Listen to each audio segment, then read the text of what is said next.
Keris adalah karya agung warisan kebudayaan Indonesia yang sangat dihargai dan mampu memukau masyarakat dunia.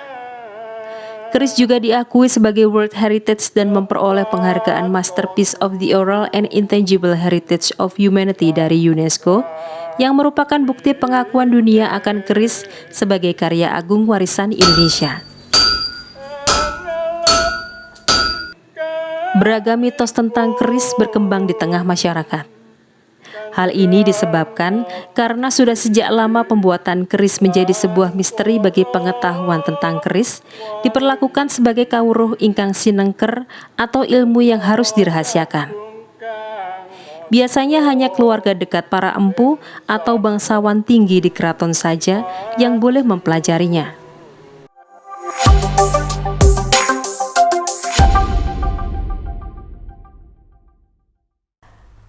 Assalamualaikum warahmatullahi wabarakatuh. Waalaikumsalam warahmatullahi wabarakatuh. Salam sejahtera, selamat pagi sahabat Lensa Indonesia. Kembali bersama dengan saya Woro Estrini di Indonesia Lebih Dekat.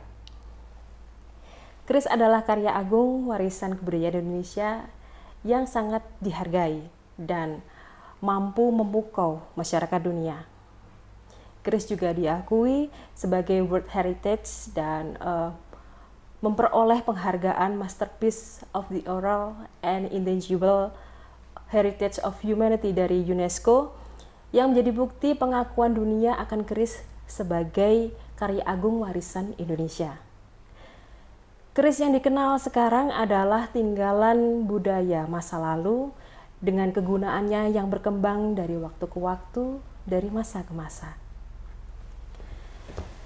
Dan pagi ini saya berkesempatan berkunjung ke padepokan, sebuah padepokan keris yang nama besarnya sudah terdengar hingga ke mancanegara, yaitu Padepokan Keris Brojobuwono yang berlokasi di Wonosari, Kecamatan Gondangrejo, Kabupaten Karanganyar, Jawa Tengah.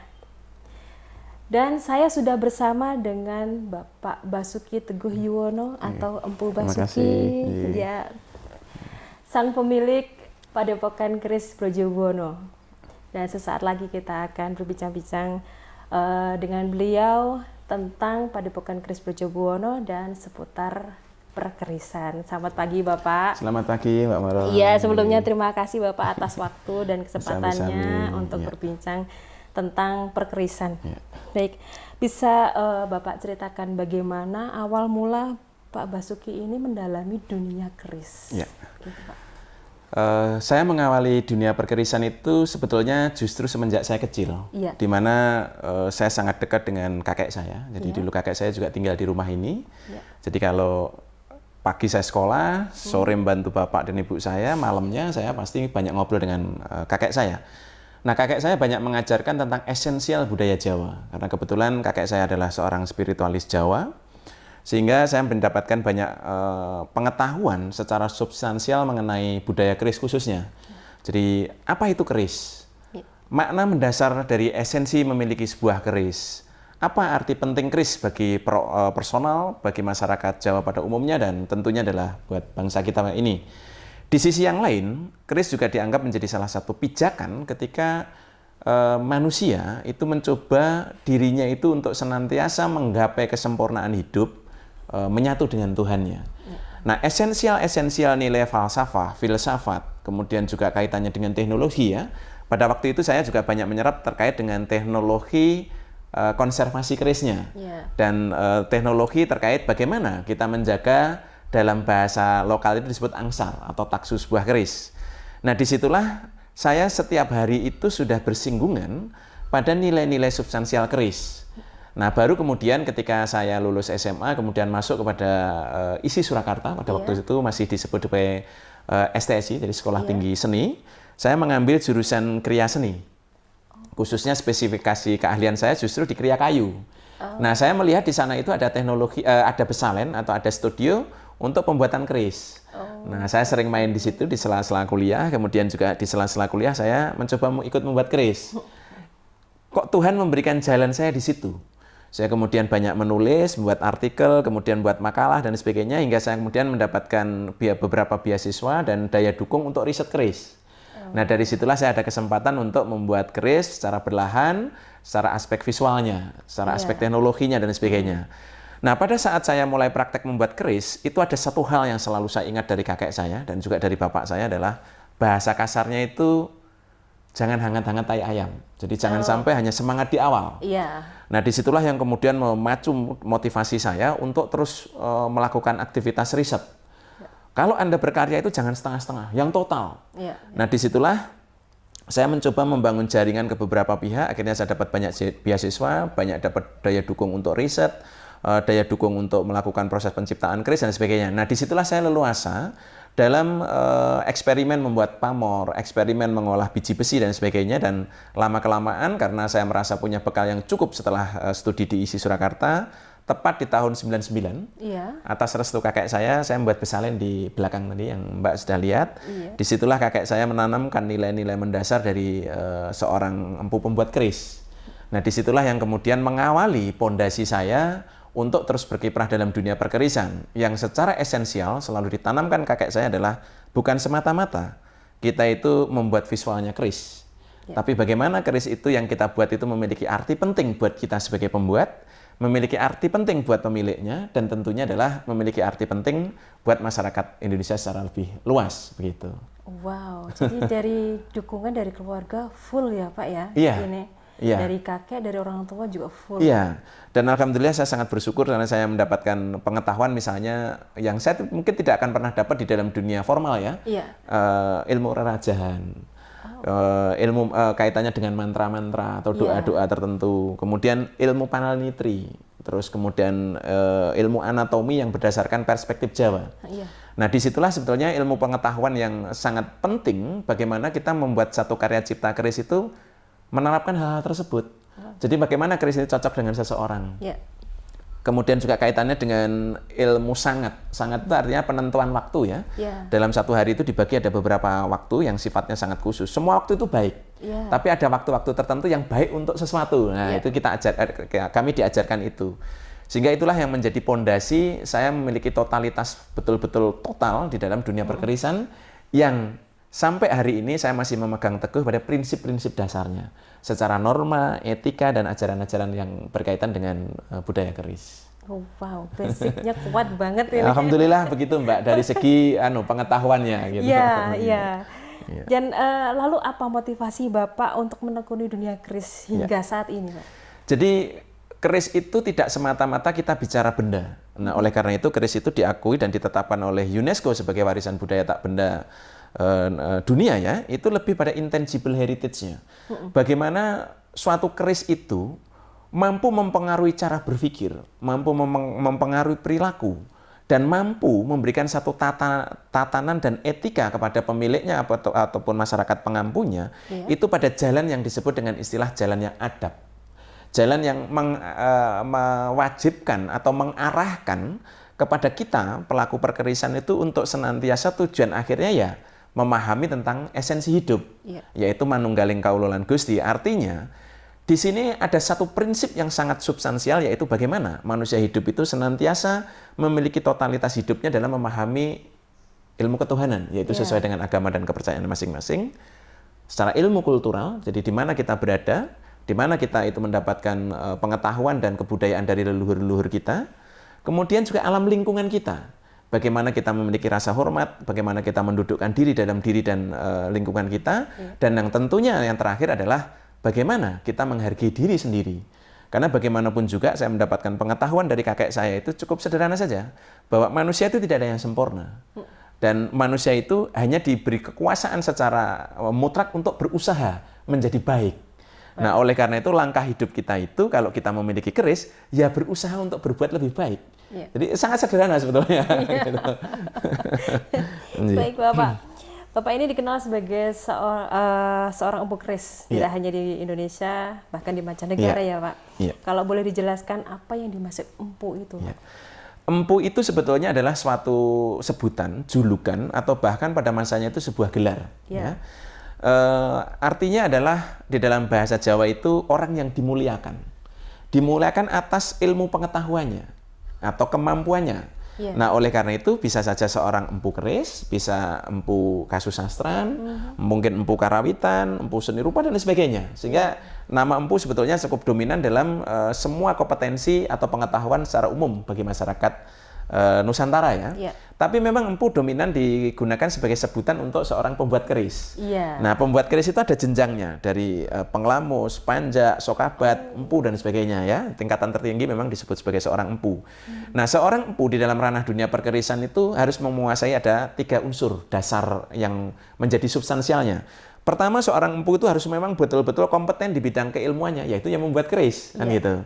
Nah, yang kedua adalah bahwa seorang empu itu mengerti betul dasar-dasar tentang pemahaman esensi hidup. Ya. Sehingga ketika dia menjadi panutan bagi masyarakat secara umum, dia sendiri mampu mengimplementasikan dalam berpikir dan perilakunya. Nah, yang ketiga adalah bahwa seorang empu itu juga diakui oleh masyarakat secara umum. Nah, pada masanya itu oleh keraton. Nah, oleh karena itu, di dalam profesi bidang perkerisan, seseorang bisa disebut empu itu paling tidak harus menguasai 7 ilmu dasar. 7 ilmu dasar itu yang pertama adalah ilmu spiritual, sesuai dengan agama dan keyakinannya masing-masing, bahwa dia mengerti itu tentang ilmu agama. Dengan mengerti ilmu agama, bahwa keris itu esensi dasarnya juga terbuat dari senjata tradisional ya, bahwa dia mengerti bahwa hidup itu mau kemana, hidup itu harus bagaimana, sehingga dia akan mendapatkan satu posisi di dalam karya cipta itu yang tepat. Nah, oleh karena itu pada umumnya seorang empu adalah seorang spiritualis.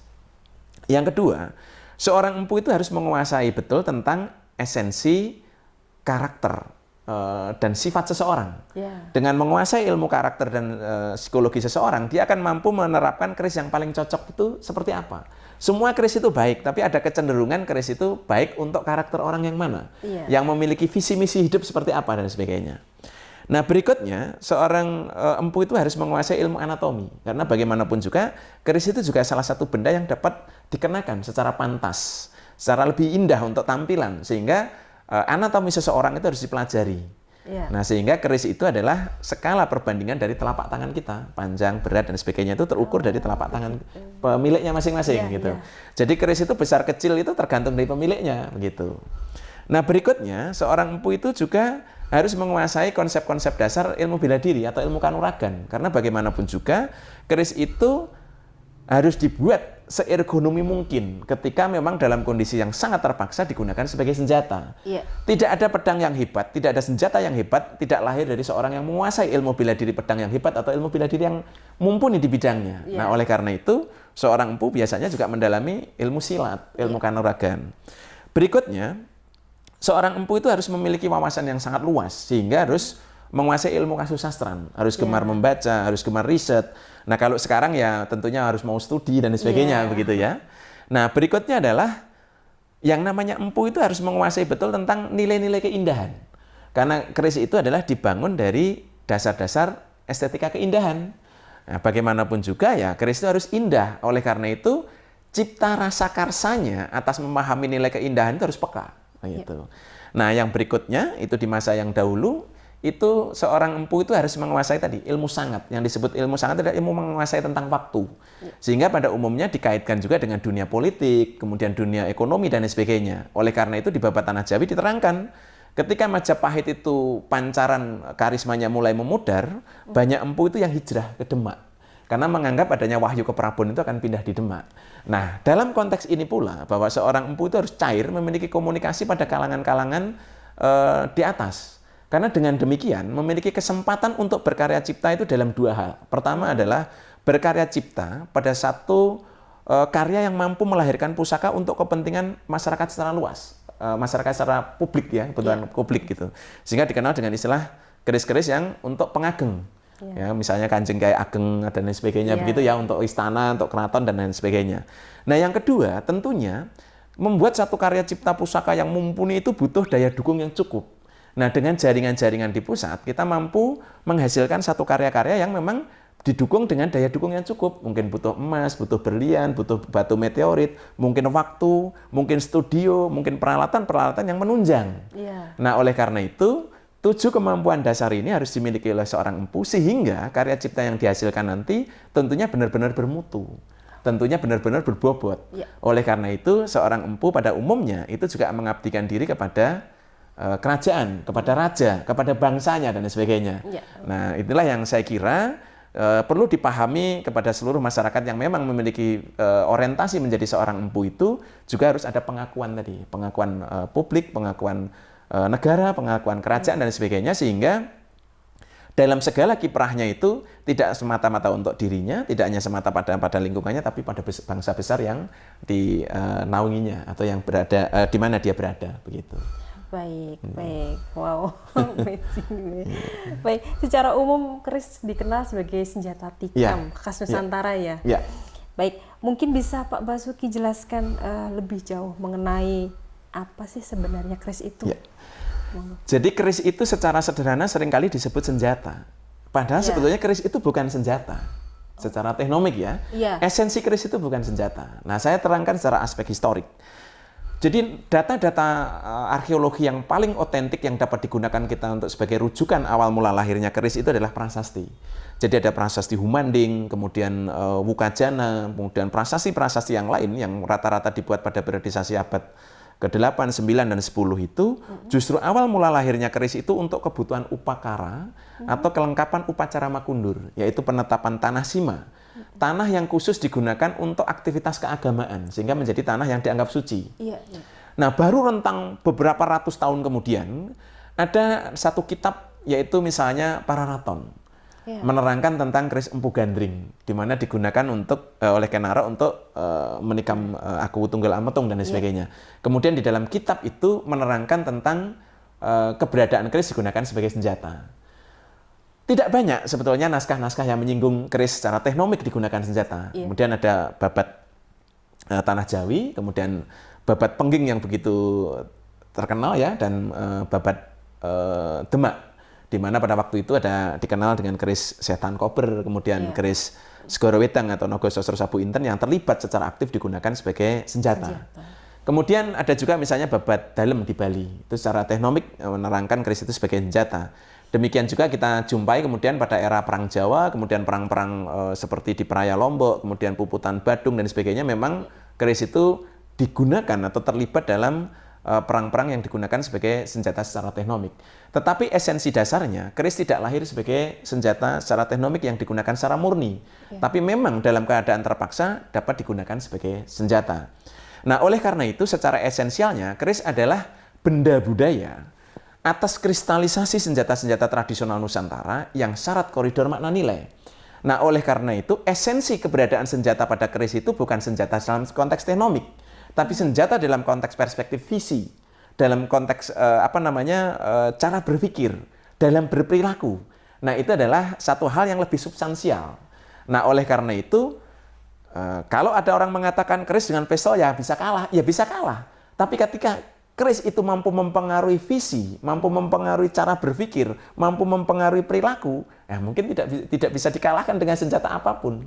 Karena secara esensial itulah yang lebih dalam pada satu konteks manusia itu dalam menjaga dirinya ataupun di dalam konteks mewujudkan visi misinya. Nah, disitulah yang kemudian memang keris itu dapat digunakan dalam kondisi yang sangat terpaksa, tetapi sifatnya sangat khusus. Oleh karena itu saya seringkali memberi gambaran.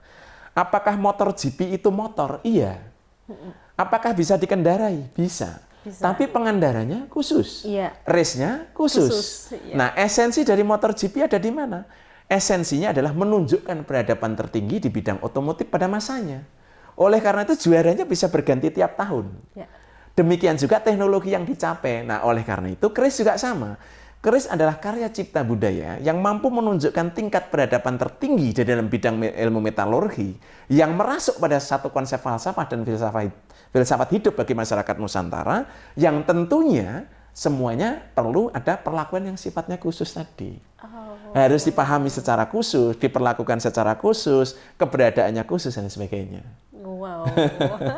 Ini rumit ya Pak ya? Sebetulnya kalau kita lihat itu sederhana Mbak, tapi memang kalau dihantarkan dengan bahasa yang ini kadang-kadang tampak cukup rumit. Tapi kalau terimplementasikan menjadi tidak rumit. Gitu. Udah berapa tahun Bapak ini menggeluti dunia Saya sudah perkerisan? cukup lama ya. Saya kalau dalam proses penciptaan itu tahun 96 ketika saya mulai masuk di ISI Surakarta. Jadi ya sudah puluhan tahun juga. Nah, secara esensi pengetahuan saya dari kecil, usia 7 tahun, mungkin 6 tahun saya sudah biasa bersinggungan seperti itu. Itu. Nah, kalau boleh tahu Pak, sampai saat ini kira-kira sudah berapa banyak karya Pak Basuki atau Padepokan Brojobono? Jadi kalau karya saya itu saya bagi menjadi 3, Mbak. Yang pertama adalah karya yang memang pure karya saya. Artinya saya terlibat langsung di dalam konteks penciptaan itu dari awal sampai akhir itu memang semuanya saya. Itu masih sangat terbatas. Saya dalam 1 tahun itu mungkin di dalam rentang waktu 15 tahun terakhir itu 1 tahun saya hanya 3 sampai 5 keris saja, bahkan bisa kurang dari itu. Tetapi yang kedua adalah saya melibatkan panjak-panjak di Padepokan ini, ada Mas Kris, ada Mas Sarti dan lain sebagainya. Itu di dalam strata itu disebut dengan istilah sokabat. Nah, sokabat itu kualitas karyanya sama persis secara fisik dengan empunya. Tapi yang membedakan adalah aspek spiritualnya, aspek angsar dan taksunya, begitu ya, aspek detailnya, gitu. Nah, itu mungkin ya sudah cukup banyak ya, sudah di atas 100. Karena 1 tahun rata-rata lebih dari 5 keris. Ya. Nah, kalau yang ketiga adalah karya-karya binaan. Jadi kami membina banyak padepokan, banyak sanggar, itu menyebar seluruh Indonesia, itu jumlahnya sangat banyak sekali. Dan rata-rata setiap sanggar itu memiliki karakter, konsep dasarnya hampir sama. Rohnya sama, tapi secara visual kan berbeda.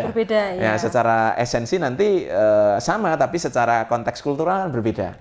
Ya, kami mengajarkan estetika keris itu seperti ini, dasar perbandingan ukurannya seperti ini, teknologi kualitas tempa harus minimum kualitasnya seperti ini, bahannya harus seperti ini. Nah, oleh karena itu kadang-kadang secara dasar itu hampir serupa, tetapi nanti sesuai dengan karakter budaya setempat dari binaan-binaan kita. Nah, itu jumlahnya sudah tidak terbatas ya. Dan memang kalau karya-karya saya secara personal dan Padepokan Brojobono itu mudah terlacak. Karena kami lengkapi dengan sertifikat dan lain sebagainya. Kemudian ada dokumen dan lain sebagainya. Nah, itu yang memang menyebar di berbagai wilayah dunia ya, baik di dalam negeri ataupun di luar negeri, bahkan sudah banyak yang di Timur Tengah, kemudian di Suriname, kemudian juga di negara-negara yang mungkin sangat dianggap awam dalam dunia perkerisan, misalnya di Afrika, kemudian di Australia, terus pernah juga di Spanyol dan sebagainya. Itu ada beberapa kolektor-kolektor yang cukup fanatik untuk bisa menerima karya-karya kita. Jadi mereka memiliki pandangan bahwa kalau keris ya sebaiknya ke kami begitu. Begitu. Tapi saya selalu menyampaikan kalau bisa jangan hanya ke kami. Ya, di sisi yang lain memberi ruang kepada para seniman yang lain. Nah, di sisi yang lain juga bisa digunakan untuk pembanding. Karena bagaimanapun juga tidak ada karya yang terbaik. Yang ada adalah karya terbaik siapa. Mungkin karya saya terbaik untuk saya, tapi nanti mungkin ada karya lagi yang lebih baik dan lebih baik dan lain sebagainya. Karena dari waktu ke waktu kita harus membuka diri, membuka pikiran, membuka ruang bahwa karya masterpiece akan lahir di setiap zaman. Di sisi yang lain, karya masterpiece itu bisa lahir di setiap ruang. Bisa saja di Jawa, di Bali, dan lain sebagainya. Bahkan personal pun bisa melahirkan karya-karya masterpiece. Gitu. Baik. Berarti ini Padepokan di bawah Padepokan Brojobono ini ada padepokan-padepokan kecil yang binaan kita banyak. Kami tidak mengatakan kecil ya, Mbak, karena banyak juga padepokannya mungkin lebih besar dari kita gitu. Tapi pernah belajar di sini, kita bina dan sebagainya karena menyebar di berbagai tempat dan konsentrasinya tidak hanya semata-mata penciptaan. Ada juga yang riset, ada juga yang lebih kepada aspek edukasinya dan sebagainya. Walaupun kami selalu tanamkan padepokan itu harus komplit. Yang disebut padepokan itu adalah satu manajemen edukasi non formal yang dibangun antara senior dan junior. Makanya oleh karena itu tidak ada guru dan tidak ada murid. Yang ada adalah saudara. Oleh karena itu ya bapak, anak, adik, kakak begitu yang kita bangun. Nah, disitulah yang sebetulnya memberi satu ruang bahwa kita bisa saling belajar. Saya memiliki banyak binaan, memiliki banyak murid, kadang saya belajar dengan mereka, Mbak. Karena ide-ide segar mereka bisa saja itu juga menginspirasi kita. Sebaliknya, kadang-kadang yang kita bisa transfer hanya masalah teknologi saja. Hanya mungkin pengetahuan-pengetahuan yang sederhana saja. Artinya, membuka ruang dalam ranah pikiran saya, perilaku saya, bahwa saya juga semenjak kecil itu diajarkan oleh bapak saya, diajarkan oleh kakek saya, kalau kamu ingin menjadi orang yang besar, maka kamu harus membuka ruang seluas-luasnya dalam pikiran dan benak kamu itu, kamu bisa belajar kepada siapapun dan dimanapun. Dan jangan pernah sungkan. Dan saya selalu menyampaikan kepada murid-murid saya kalau punya ide segar, wah Anda karyanya bagus sekali, ide Anda sangat bagus. Dan ide Anda itu harus Anda visualkan dengan sangat bagus. Nah, saya kadang-kadang juga terinspirasi dari sana, ataupun sebaliknya, begitu. Baik, ini saya banyak melihat dari umumnya keris ada yang berbentuk berkelok-kelok, ada juga yang lurus kayak gitu kan, macam-macam lah pokoknya. apakah ada perbedaan penggunaan dan makna filosofi dari perbedaan bentuk tersebut, Pak? Sebetulnya secara esensial tidak. Jadi dalam bentuk keris itu atau bentuk dasar disebut rupa. Rupa itu untuk mempermudah mengingat namanya dapur. Dapur itu namanya wajah. Wajah. Makanya semua aspek bentuk keris itu disebut dengan istilah dapur. Dapur itu adalah tipologi atau perwajahan dari sebuah keris. Nah itu sebenarnya tidak ada yang kaku. Jadi tidak ada keris yang lurus, namanya leres. Karena pasti ada tingkat kecondongan dan sebagainya. Nah tidak ada yang namanya bengkok, yang namanya luk. Nah gitu. Nah oleh karena itu setiap perwajahan tadi itu memiliki makna filosofi yang sebetulnya secara esensi itu adalah menyatu dengan Tuhannya. Tetapi memang secara konsep umumnya itu disesuaikan. Saya kasih contoh misalnya, keris jalak sangu tumpeng. Burung jalak itu burung yang kicaunya indah, tampilannya indah, dia rajin mandi, dia rajin berkomunikasi dengan semua jenis burung. Nah itu sangat cocok untuk para pedagang. Karena orientasinya seorang pedagang itu harus karismatik, untuk pintar untuk bergaul, harus juga tidak boleh memilah-milah kelas masyarakat dan sebagainya. Kemudian ada contoh lagi misalnya keris leres itu dapur Pasopati. Pasopati itu cocok untuk perang. Karena Pasopati jadi satu aspek ketajaman di dalam peperangan sehingga cocok untuk para tentara dan sebagainya. Nah, yang lo misalnya ada jangkung dari kata istilah jinangkung buat orang-orang yang sudah dalam pendalaman hidupnya itu sangat tinggi. Nah, rupa keris tadi yang disebut dapur itu semua condong, Mbak. Nah, secara esensi tadi kalau digunakan secara teknomik apabila dalam posisi yang sangat terpaksa, kecondongan sebuah keris itu digunakan untuk menusuk kemudian ditarik. Itu akan membuat luka menjadi lebih parah, menjadi lebih lebar. Dia akan merobek arteri. Nah, demikian juga kalau keris itu berluk, dia akan menoreh luka menjadi lebih dalam. Karena apa? Seperti gergaji. Nah, itulah sebetulnya memang kalau digunakan secara teknomik, keris itu suatu senjata yang sangat mematikan. Selain aspek fisik yang dia berupa senjata atau bentuk yang condong, kemudian berkelok dan sebagainya, juga keris itu pada umumnya dibubuhi racun. Karena dia berupa logam paduan ya dari besi, baja, dan nikel, sehingga dia berserat-serat. Nah, karena berserat-serat itu memungkinkan ketika dibubuhi racun dan sebagainya menempel dengan sempurna. Sehingga ketika digunakan untuk melukai sasarannya, racun itu mudah sekali menyebar. Nah, disitulah yang kemudian diajarkan di dalam dunia perkerisan itu, setajam-tajamnya keris, maka akan lebih tajam itep. Itep itu adalah cara berpikir kita. Itu adalah kedalaman batin kita. Demikian juga, setajam-tajamnya sebuah keris itu masih tajam di dalam ruang ketika kita mengimplementasikan dalam perilaku kita. Nah, oleh karena itu, diajarkan pula dalam dunia perkerisan itu, jangan pernah engkau mengandalkan keris, tapi andalkanlah nilai-nilai keris itu yang sudah merasuk dalam cara berpikir dan perilakumu. Karena esensi sebuah keris itu ada di dalam jiwamu masing-masing. Jadi kita kalau mau perang dan sebagainya, jangan takut Mbak kalau kerisnya tertinggal di rumah. Yang penting itu esensinya sudah merasuk pada diri kita. Nah, itulah mengapa keris itu seringkali terus dibawa kemana-mana untuk menyatukan apa yang menjadi koridor makna nilai dalam keris, tapi di sisi yang lain seringkali keris itu disimpan dalam satu tempat yang sifatnya khusus, tapi ketika dianggap sudah merasuk dalam ruang perilaku dan pikiran pemiliknya. Begitu. Iya. Baik, di sebuah keris itu kan bahan dari keris kelihatannya sangat-sangat kokoh kayak gitu. Nah, kalau boleh tahu Pak, bahan apa saja sih untuk membuat sebilah keris khususnya di Padepokan Tujuh Pohon ini? Kalau kami, keris itu sebenarnya secara esensial itu harus dibuat dari dua unsur dasar, Mbak, yang lahir dari langit dan dari bumi. Dari langit itu dulu kan iron meteorit ya, atau batu meteor. Itu penggambaran dari bapak kita, Bopo Angkoso.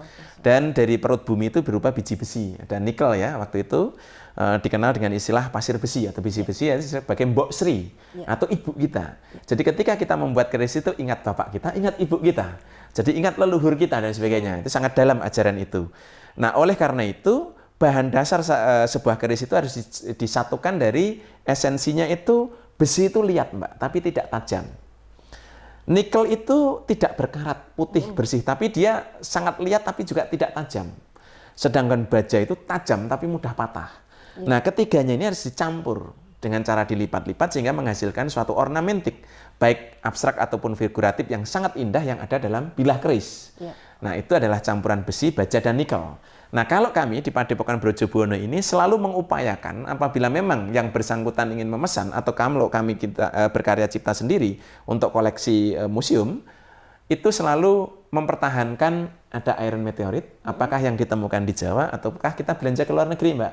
Bisa kita misalnya saya dapat itu dari Argentina, kemudian kadang-kadang kita beli dari Brasil, kadang-kadang kami harus ke Belanda, di sana ada juga toko-toko penjual iron meteorit dan sebagainya. Nah, itu masih kami upayakan. Di sisi yang lain juga dibuat dari pasir besi, Mbak. Oleh karena itu saya banyak riset ke Sungai Bengawan Solo, kemudian ke Merapi, ke Mahakam, Sungai Musi dan sebagainya, sampai ke daerah Tamblingan di Bali dan sebagainya. Itu dalam rangka kami tetap melakukan satu riset-riset terkait pasir besi dan kami masih menggunakan itu. Nah, di sisi yang lain karena teknologi makin canggih, adanya besi-besi dari olahan industri ya, kita juga menggunakan besi-besi batangan olahan industri. Kemudian nikelnya selain iron meteorit, karena iron meteorit itu pada esensinya sebenarnya banyak mengandung Ni atau nikel. Nah, tentunya juga didukung dengan bahan-bahan lain ya. Bahkan beberapa riset mengatakan sekian persen, walaupun sangat kecil, itu mengandung misalnya Ti atau titanium dan unsur-unsur yang lain begitu. Nah, di sisi yang lain kami juga menggunakan nikel industri yang biasanya kami peroleh dari toko-toko yang memang menjamin adanya kualitas nikel yang baik. Tapi kami juga ada komunikasi dengan teman-teman itu di misalnya hasil-hasil riset ataupun pengolahan-pengolahan dari daerah Sulawesi dan sebagainya. Itu masih banyak kita dapat peroleh juga. Demikian juga kami masih menggunakan secara tradisi, itu air sepuan selalu kami campur itu dari 3 unsur, yaitu air dari puncak gunung atau dari tempat yang tinggi, air dari laut, dari sendang di tengah persawahan. Sebagai satu simbol bahwa menyatunya semua unsur alam semesta. Kemudian arangnya kita masih menggunakan sampai hari ini kami menggunakan arang jati. Yang itu hanya diambil dari tonggak-tonggak jati ya, itu sehingga kualitas kayu jatinya itu sangat bermutu. Kemudian teknik pembuatannya pun dengan cara dikeropok, bukan direndam. Karena pembuatan arang itu ada 2, yaitu dengan cara direndam atau ditimbun di dalam tanah, kemudian nanti setelah jadi arang baru diambil. Nah, yang kedua itu tekniknya keropokan, Mbak. Jadi kayu itu disusun, ditumpuk begitu ya, kemudian dibakar. Nah, betul-betul jadi bara kita ambil kemudian masukkan ke air. Nah, kelebihannya di mana? Kelebihannya ini kan getah hilang. Kemudian unsur-unsur yang lain jadi bersih ya. Nah, ini ketika digunakan untuk proses pembuatan keris, pertama tidak banyak percikan api sehingga tidak merusak kulit. Yang kedua, suhunya itu naiknya memang pelan, Mbak. Tapi ketika suhu itu sudah cukup tinggi sebagaimana kita harapkan, itu juga turunnya perlahan. Sehingga mudah kita kontrol. Nah, di sisi yang lain, unsur-unsur yang ada di dalam arang jati itu mampu mengikat kaolin, alkalin, dan sebagainya, yang memang diperuntukkan sebagai satu bentuk keris yang kita buat itu bisa menjadi jauh lebih baik. Begitu. Oh, seperti itu. Wow. Ini tahap-tahap sebelum membuat keris. Nah, kalau tahap-tahap untuk membuat kerisnya, Pak, mungkin bisa disampaikan, Pak? Jadi tahap membuat keris itu sebenarnya ada 2, Mbak. Yang pertama adalah tahap fisik, yang kedua itu non-fisik. Secara fisik, kami biasanya harus menyiapkan dulu, begini, ketika kita mau membuat keris, kita kan harus ketemu pemesan. Nah, jadi saya itu memiliki 3 syarat untuk membuat keris. Satu, saya harus ketemu orangnya. Dengan ketemu beliaunya, berarti kita akan mengetahui visi misi hidupnya, karakternya, anatominya, dan sebagainya. Dengan kita ketemu, itu terbangun satu chemistry yang baik. Sehingga nanti dalam ranah karya cipta mudah-mudahan lancar, sesuai dengan harapan dan sebagainya. Kedua, saya tidak mau dikejar-kejar soal waktu. Bagaimanapun juga ini kan pekerjaan rumit dan kita juga nama rasa tanggung jawab itu kan perlu diprioritaskan, Mbak. Sehingga jangan sampai nanti kita berkarya cipta itu hanya karena dikejar-kejar waktu hasilnya tidak optimal. Dan kalau karya itu tidak optimal, keris itu kan memiliki jangka yang panjang. Kalau buruk kan tidak baik, Mbak. Nanti akan selamanya dianggap buruk begitu. Tapi kalau bagus kan bisa untuk kemantapan semuanya. Nah, yang ketiga, saya selalu tanamkan siapapun yang ingin mengoleksi keris kami harus mengerti tentang esensi sebuah keris. Nah, esensi sebuah keris adalah bagaimana mendalami kehidupan kita dalam ranah dunia agama ataupun kepercayaan kita yakini. Oleh karena itu, dalam konteks keterlibatan spiritual sesuai agama dan kepercayaan itu yang kami harapkan. Sehingga kami sering berkabar melalui WA, melalui telepon, oh ini saat-saat Bapak harus puasa, saat-saat Bapak harus mengurangi tidur, Bapak harus mengurangi yang lain dan sebagainya sesuai dengan agama dan kepercayaan masing-masing. Karena bagaimanapun juga ini menjadi penting. Nah, ketika ini semuanya sudah dilakukan, kami menyiapkan bahan, Mbak. Oh, yang cocok ini adalah bahan dari biji besi air sungai misalnya. Biasanya orang-orang yang lahirnya Pon Kliwon, energi airnya tinggi. Biasanya orangnya tenang, pendiam, sangat intelek, sabar begitu. Nah, lain misalnya yang Wage. Wage itu motivasinya tinggi, spiritnya tinggi, apinya tinggi. Nah, karena apinya tinggi, biasanya kita pakai misalnya biji besinya itu dari Merapi, Mbak, dari gunung. Sebagaimana motivasi orangnya. Dia memiliki dedikasi, semangat, kedisiplinan yang tinggi begitu. Nah, ini kita sesuaikan. Nah, ini kita kumpulkan, Mbak. Demikian juga misalnya air sepuhannya, kita kumpulkan. Nah, ketika semuanya ini sudah berkumpul, ada namanya upacara wiwitan. Nah, upacara wiwitan itu dihitung dari tanggal lahir. Paling gampang kita menghitung pembuatan keris yang terbaik itu selalu jatuh pada saat tanggal lahir pemiliknya atau pemesannya. Yang kedua itu jatuh di purnama. Jadi purnama itu ada 3, purnama alit, purnama ageng, purnama gingsir. Tanggal 14, 15, 16. Nah, kalau orang itu lebih mengedepankan pada karisma, kemudian orientasi pada jabatan, tingkat jenjang intellectuality dan profesi, itu di purnama ageng. Nah, kalau pada dunia spiritual, itu di purnama gingsir, tanggal 16. Nah, kalau pada orientasinya itu kepada motivasi yang kaitannya dengan ilmu karang, kanuragan, itu di purnama alit. Nah, itu disesuaikan di situ. Ini paling gampang sebetulnya. Semua kitab perkerisan akan mengajarkan itu. Tapi juga ada hari-hari yang sifatnya khusus, Mbak. Misalnya dihitung dalam waktu tertentu, hari tertentu, sangat tertentu. Nah, disebut sangat itu, satu hari itu terbagi menjadi 5 waktu. Nah, pergeseran waktunya itu per 3 jam. Nah, dari jam 4 sore, Mbak, sampai jam 5 pagi itu hanya terhitung 1. Nah, dari jam 5 pagi sampai jam 4 sore itu terbagi per 3 jam itu disebut sangat-sangat tertentu. Nah, kalau sangat pembuatan keris itu selalu jatuhnya itu Sri. Sri sama rezeki. Nah, pantang untuk pacak. Kalau pacak itu nanti kerisnya itu berorientasi membuat orang itu berangasan, Mbak. Artinya mudah temperamental, begitu. Nah, kalau jatuhnya itu brohim, terlalu tenang, tidak punya motivasi hidup, begitu. Dan lain sebagainya. Ini kalau saya terangkan agak panjang gitu ya. Nah, setelah ininya semuanya komplit, Mbak, kita namanya lakukan upacara wiwitan. Namanya saja upacara wiwitan, Mbak. Nah, upacara wiwitan itu kita lengkapi dengan saji-saji. Orang itu kalau doa permohonnya panjang sekali toh, Mbak. Nah, makanya disimbolkan dengan saji. Jadi saji itu simbol-simbol saja. Tidak ada orientasi saji itu dimakan demit. Yang makan ya yang saji di situ kan gitu loh. Tidak ada orientasinya dengan jin, setan, tidak ada. Nah, disitulah yang sebetulnya dengan upacara wiwitan itu mengedepankan 4 keikhlasan. Pertama adalah keikhlasan waktu. Ketika kita berdoa bersama-sama itu kan butuh waktu. Nah, disitulah kita membangun keikhlasan waktu. Yang kedua adalah keikhlasan materi. Dengan kita melakukan sesaji itu adalah bersedekah. Makanya di dalam sesaji itu biasanya ada sedikit uang sesari, sedikit makanan dan sebagainya. Nah, setelah selesai apa, Mbak? Ya setelah selesai itu dikonsumsi bareng-bareng dan sebagian dibagi. Nah, yang berikutnya ini yang berat, Mbak, yang disebut dengan istilah keikhlasan ego. Makanya setiap membuat keris itu kami tanya, adakah masalah? Kalau Anda ada masalah, apakah Anda bisa menyelesaikan masalah ini? Kalau memang ada kesulitan, apabila memang saya bisa berperan untuk membantu, saya akan menyerahkan diri untuk membantu. Nah, makanya di saat-saat seperti itu biasanya ada mediasi menyelesaikan masalah. Nah, termasuk, Mbak, untuk lingkungan. Kita memberitahu lingkungan bahwa kita akan kerja membuat keris. Nah, kadang kalau siang malam berisik ya mohon dipahami. Nah, sehingga kita biasanya melibatkan lingkungan dan sebagainya. Nah, oleh karena itu, Mbak jangan heran kalau di upacara wiwitan di tempat kami, kadang-kadang kalaupun kami tidak mengundang orang lain, banyak orang datang. Nah, banyak orang datang itu ada 2. Pertama adalah orang-orang yang sedang masalah punya tujuan untuk menyelesaikan masalah. Mungkin tetangga saya A bermasalah dengan tetangga B. Oh, mereka ingin damai lah. Nah, datang di acara itu, Mbak. Gitu. Nah, kami akan tahu. Oh, berarti mereka sedang ada masalah mau selesai ya. Nanti mereka akan berjabat tangan, semuanya selesai. Nah, yang kedua itu biasanya disebut dengan istilah ngalap berkah. Yang disebut ngalap berkah itu dia turut berdoa di situ, memohon kepada Tuhan, minta didoakan. Misalnya ada masalah apa, misalnya entah keluarganya yang sakit dan sebagainya, kita doakan bersama-sama. Nah, disinilah keikhlasan juga kaitannya dengan ego tadi, Mbak, bahwa pemesan itu tidak ego, hanya memohon kepada Tuhan untuk dirinya, tapi juga memohonkan orang lain, begitu. Nah, di sini sebetulnya ajarannya sangat dalam juga. Nah, setelah upacara wiwitan tadi ada bahan-bahan di situ itu dibawa ke Besalen, Mbak. Nah, itu ditempa di sana, dibersihkan, namanya ngwasuh, kemudian kita tutup dengan namanya dedel. Dedel itu daun pisang yang belum membuka, Mbak. Dedel itu artinya harapannya kita selalu naik, selalu mencapai puncak kejayaan. Di sana ada pohon beringin, agar kita itu terbangun motivasi hidup itu tidak hanya untuk diri kita. Kita itu harus mampu melindungi orang-orang sekitar kita untuk ada aspek kebermanfaatan pada umat dan lain sebagainya, begitu. Di sana ada daun alang-alang, bahwa setiap kita kerja, setiap dalam perjalanan hidup kita, mudah-mudahan Tuhan menjauhkan dari halangan.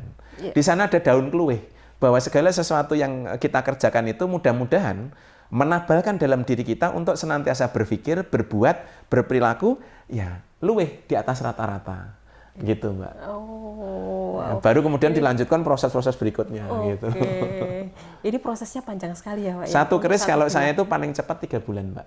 Paling itu cepat 3 bulan? Ya, tapi rata-rata ya 6 bulanan. Iya. Itu proses membuatnya. Nah, kadang-kadang nunggu upacaranya harus pas sesuai waktunya, kemudian pas artinya waktu yang cocok juga waktu yang sesuai dengan pemesannya. Begitu. Karena nggak bisa diwakilkan, Mbak.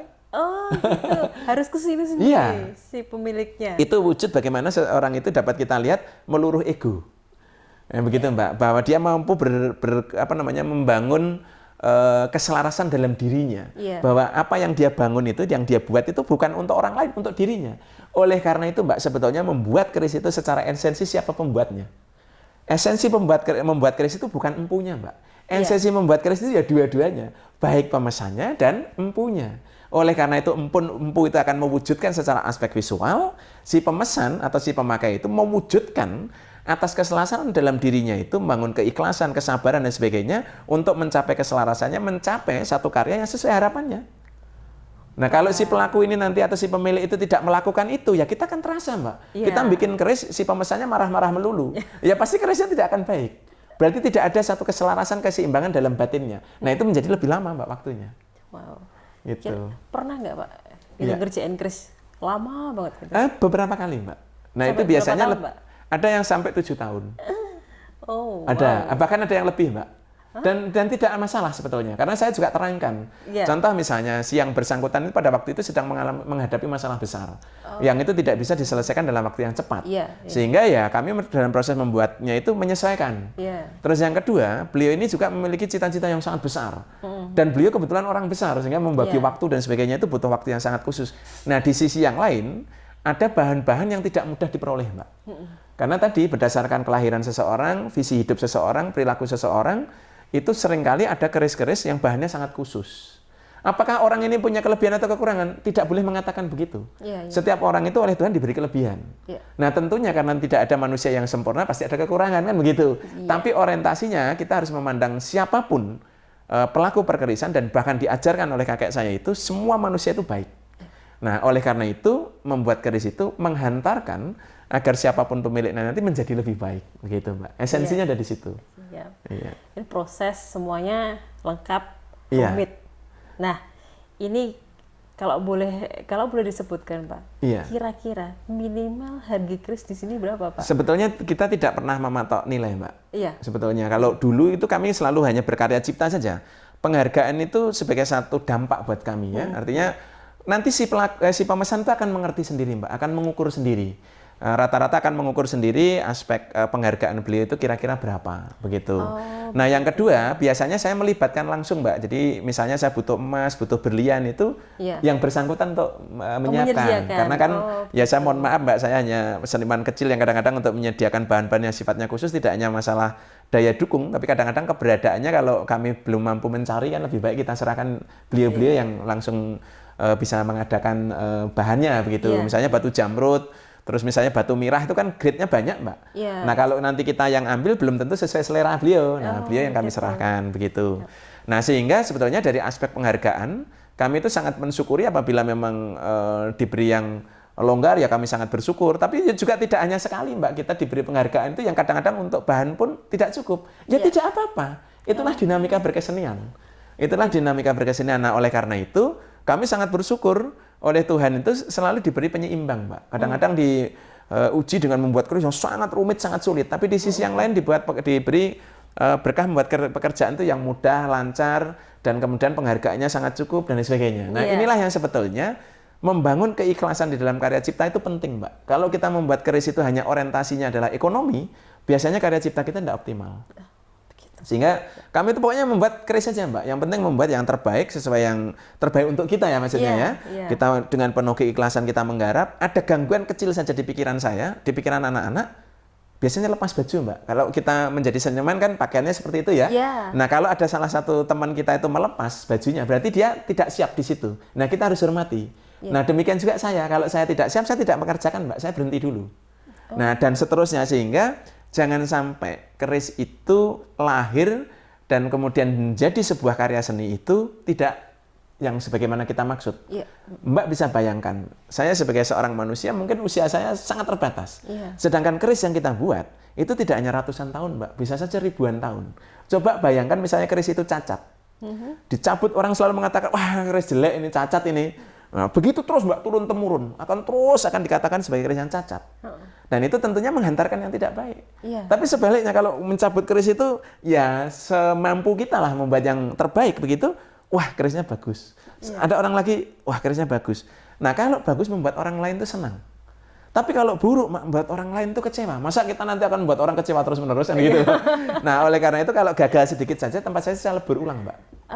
Kami komunikasikan, mohon maaf saya minta waktu, jangan dikejar-kejar begitu. Lebih baik kami komunikasikan, dan sementara ini, Mbak, sampai hari ini setiap kendala ketika kami komunikasikan, beliau rata-rata dengan senang hati bisa memberi kelonggaran buat kami. Gitu. Wow, ini sangat baik sekali ini. Dan ini kan seorang pemilik keris, apakah ada syarat-syarat tertentu untuk memiliki keris itu? Jadi keris itu memang ada persyaratan khusus, Mbak. Tapi bagaimana? Sebelum saya terangkan syarat orang secara khusus memiliki keris itu ada 4 hal. Saya tidak mengatakan mana lebih tinggi lebih buruk, sebetulnya tidak. Ini semua punya ruang yang sama. Keris itu yang pertama disebut dengan istilah keris craft. Keris craft itu ya sebatas sebagai identitas keris, wujudnya aja keris gitu ya. Tapi kaidah-kaidah yang ada di dalamnya tidak ada tidak memenuhi kriteria begitu. Yang kedua itu keris sebagai bagian dari busana adat semata. Artinya ya kadang-kadang hanya sebagai kelengkapan busana yang seringkali tidak dipahami bahwa keris itu menjadi kelengkapan busana yang memiliki arti penting. Nah, ini dalam konteks yang biasa ya, Mbak ya. Nah, yang ketiga itu adalah keris yang memang sebagai ageman. Ageman itu dipakai. Artinya apa? Nilai kepantasan, strata sosial, kemudian kesesuaian dengan keberadaan lingkungan dan sebagainya itu disesuaikan. Inilah yang disebut kayak keris ageman. Biasanya dipesan khusus karena ukurannya khusus dan sebagainya. Kalau yang kedua tadi tidak, Mbak, ya kita bisa sewa di persewaan kemudian bisa dipakai begitu ya. Nah, yang terakhir itu adalah disebut dengan istilah keris tayuhan, Mbak. Nah, karena kaitannya dengan keris tayuhan, yang disebut tayuhan itu nayuh, yang disebut nayuh itu koridor makna nilai. Nah, disitulah mampu menghadirkan pada satu koridor atas makna falsafah filsafat, baik secara umum dan secara personal pemiliknya. Nah, inilah yang memiliki kriteria khusus. Nah, selain itu ada keris fine art ya, Mbak, ya, lebih kepada aspek keindahan. Nah, keris-keris yang lebih kepada tayuhan atau keris yang disebut dengan istilah pusaka tadi, disebut pusaka itu salah satunya esensinya adalah koridor makna nilai. Pertama harus dewasa. Karena keris itu simbol punya rasa tanggung jawab, makanya harus dewasa. Kalau belum dewasa tidak boleh memiliki keris. Yang disebut dewasa itu bagi orang Jawa itu kudu Jawa lan jiwi. Artinya apa yang disebut dewasa? Mengerti dirinya. Bahwa dia sudah memiliki visi misi hidupnya. Dia tahu persis kemana dia akan pergi. Dan kemana dia menjadi sasaran untuk tujuan hidupnya. Nah, oleh karena itu kedewasaan itu menjadi penting. Nah, salah satunya kalau laki-laki harus sudah dikhitan, Mbak. Begitu. Kalau seorang perempuan ya harus sudah haid, begitu. Yang berikutnya adalah memiliki prinsip secara spiritual itu yang sudah sesuai pilihan. Ya kalau punya agama, agamanya jelas. Kalau punya kepercayaan, kepercayaannya jelas. Artinya memang sudah mengerti tentang nilai-nilai ketuhanan. Syarat ketiga adalah orang yang memang sudah siap untuk memeluruhkan egonya. Jadi kalau orang yang memiliki ego yang terlalu dalam dan dia belum siap untuk meluruhkan, itu belum siap punya keris, Mbak. Ya orang yang temperamental harus belajar sabar. Tidak langsung sabar loh, Mbak, tapi ada upaya belajar sabar. Orang yang dulu pelit sekali ya bagaimana dia menjadi tidak pelit. Kalau orang yang dulu sangat egois ya bagaimana dia tidak egois. Nah, ini sudah terbangun untuk itu. Dan tentunya juga berpikir untuk publik. Maksudnya begitu, Mbak. Nah, ini adalah syarat-syarat mutlaknya untuk memiliki sebuah keris.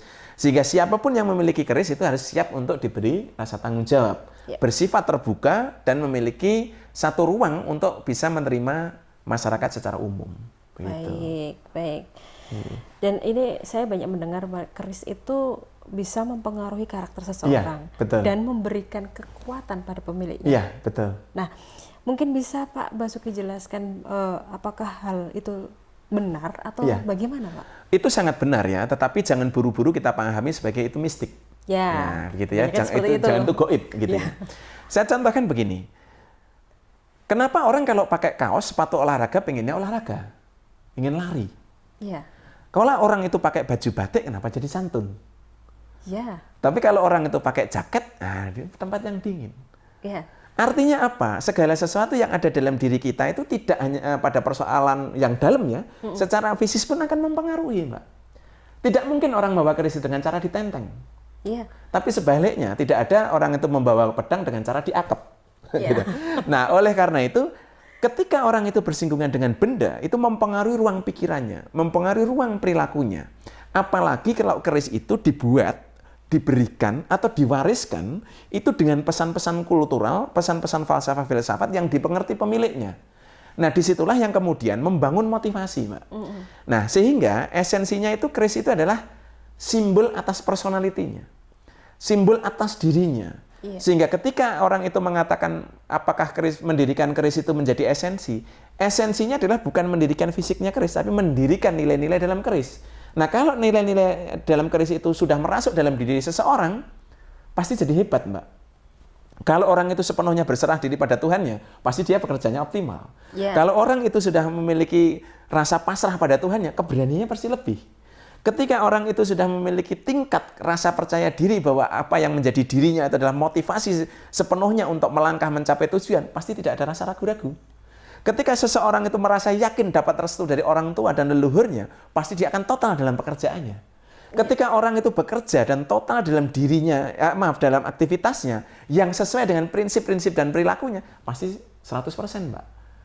Nah, sebetulnya nilai-nilai itulah yang membuat orang itu menjadi sakti. Yeah. Nah, siapa yang sakti? Apakah kerisnya? Tidak. Yang sakti itu tetap pemiliknya. Nah, siapa yang menjadikan seseorang itu sakti? Daya-daya pada keris itu membangun satu motivasi pada dirinya, diimplementasikan pada perilakunya atas fondasi rasa berserah diri pada Tuhannya. Yeah. Lah, kalau sudah sama Tuhannya, siapa yang ditakutin? Iya. Yeah. Kalau kita sudah bareng sama leluhur kita, apa yang buat ragu-ragu kan begitu loh, Mbak. Yeah. Nah, yang memang yang paling sulit adalah menselaraskan makna nilai ini dalam diri pemiliknya masing-masing. Wow. Oleh karena itu memberikan keris, Mbak, kalau saya pada saat upacara kirap itu ya, di puncak saya menyerahkan keris itu kan ada upacara kirap. Itu tengah malam, Mbak. Nah, sorenya kita itu berdialog seperti ini, Mbak. Saya mencoba menanamkan nilai-nilai keris itu. Tidak ada keris yang membuat kita itu kaya. Tidak ada membuat keris itu yang membuat kita itu aman. Yang membuat kita aman, berkarisma, itu dari mana? Ya dari di dalam kita sendiri. Nah, keris itu semata-mata sebagai benda pengingat. Kalau kita benda pengingat kita kepada kebesaran negara yang kita cintai, lihat merah putih, lihat Garuda. Kalau kita itu totalitas pada agama kita, kalau saya orang Muslim ya lihat Al-Quran, begitu. Nah, kalau saya sebagai orang Jawa, untuk motivasi cita-cita saya, ya saya lihat keris saya. Nah, oleh karena itu keris itu seringkali harus dibuka, Mbak, terutama pas weton, hari kelahiran. Kenapa hari kelahiran? Nah, pada saat kita kelahiran kita ingat keris kita cabut, kita bersihkan, kita ingat visi hidup kita. Kalau pengen jadi tentara, ya latihan fisiknya, ya sekolahnya jalurnya tentara. Jangan jalurnya seni, kan nggak akan jadi tentara kalau dari seni, kan gitu. Artinya di situ juga membangun konsistensi, membangun tadi, Mbak, kedisiplinan dan lain sebagainya. Itu sebetulnya yang jadi sakti, Mbak, bukan kerisnya. Keris hanya sarana saja. Jadi di sini gitu. Bisa diterjemahkan secara ilmiah. Iya, sangat ilmiah. Justru gamblang memang gitu ya, Pak? Karena hal-hal yang jadi begini, Mbak. Kalau bisa tersirat, kenapa lekoh? Kalau bisa sinandi, kenapa vulgar? Itu esensi budaya Jawa.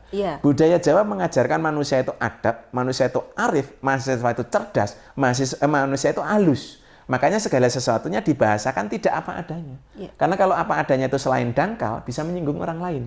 Bisa mempengaruhi makhluk yang lain. Nah, oleh karena itu dibahasakan yang halus saja. Jadi makanya tidak ada, Mbak, membeli keris, adanya memahar keris.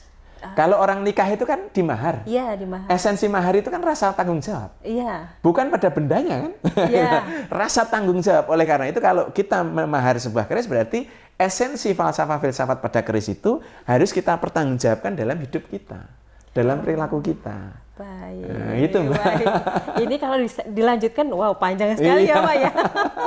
Iya, Mbak. Kalau keris memang sangat kompleks memang. Kompleks, gitu. Mungkin lain waktu untuk lebih detail. Dan itu tidak hanya keris, Mbak. Wayang, batik, dan semua budaya adiluhung kita pasti begitu. Baik, Bapak. Ini mungkin pertanyaan saya yang terakhir. Mungkin ada pesan dan harapan dari Bapak Basuki untuk masyarakat tentang pelestarian keris sebagai warisan dan budaya adiluhung bangsa kita. Harapan saya bahwa masyarakat Indonesia secara umum, masyarakat internasional ya, secara umum juga, kan khususnya adalah masyarakat Jawa, jangan takut memiliki keris. Tapi prinsip memiliki keris adalah berpikirlah yang ilmiah, sehingga pondasi ilmiah itu dapat menghantarkan pemahaman pemilik keris itu pada satu koridor memahami makna nilai yang ada di dalam sebuah keris. Jangan takut pada sebuah keris yang dianggap sebagai benda pembawa musyrik, membawa kepada makhluk-makhluk yang bersifat gaib dan lain sebagainya. Pahami dulu. Apabila memang tidak cocok, jangan kemudian dibenturkan. Karena seringkali kita memahami satu pemahaman keris itu bias. Esensi sebuah keris adalah menghantarkan bahwa manusia hidup itu ada Tuhan sebagai Maha Penciptanya. Sehingga memiliki keris harus senantiasa berserah diri kepada Tuhannya, memiliki rasa hormat kepada leluhurnya, memiliki rasa pengabdian kepada keluarga dan orang tua dan yaitu ayah dan ibunya, dan tentunya mengabdikan hidupnya kepada umat secara lebih umum. Oleh karena itu, jangan pahami keris secara sepotong, jangan terjebak pada ekonominya saja, jangan terjebak pada aspek historinya saja, jangan terjebak pada aspek keindahannya saja, tapi pahami secara utuh sehingga dapat merasuk pada ruang pikiran kita, pada perilaku kita. Kalau semua manusia itu mau memahami memiliki keris dan memahami budaya keris, mudah-mudahan kehidupan manusia di dunia ini semuanya aman, damai, dan mampu menyatu kepada Tuhan sebagai pencipta kita. Amin. Baik Bapak, terima kasih Sami-sami Mbak atas waktu dan kesempatannya. Mudah-mudahan bermanfaat Mbak ya. Amin, amin. Pastinya seperti itu Bapak. Ya semoga apa yang Bapak sampaikan ini dapat memupuk semangat dan motivasi kita semua ya Pak ya, agar warisan leluhur bangsa kita ini tetap lestari. Amin, amin. Seperti amin. itu. Terima kasih Bapak. Sami-sami Mbak. Nuwun. Ya itu tadi sahabat Lensa Indonesia, bincang-bincang kita bersama Bapak Basuki Teguh Yuwono, sang empu keris pemilik Padepokan Keris Brojo Buwono, Wonosari, Kecamatan Gondangrejo, Kabupaten Karanganyar, Jawa Tengah. Semoga apa yang Bapak Basuki sampaikan dapat bermanfaat dan menambah pengetahuan kita semua. Terima kasih. Matur nuwun. Sampai jumpa lagi di Indonesia Lebih Dekat berikutnya. Wassalamualaikum warahmatullahi wabarakatuh.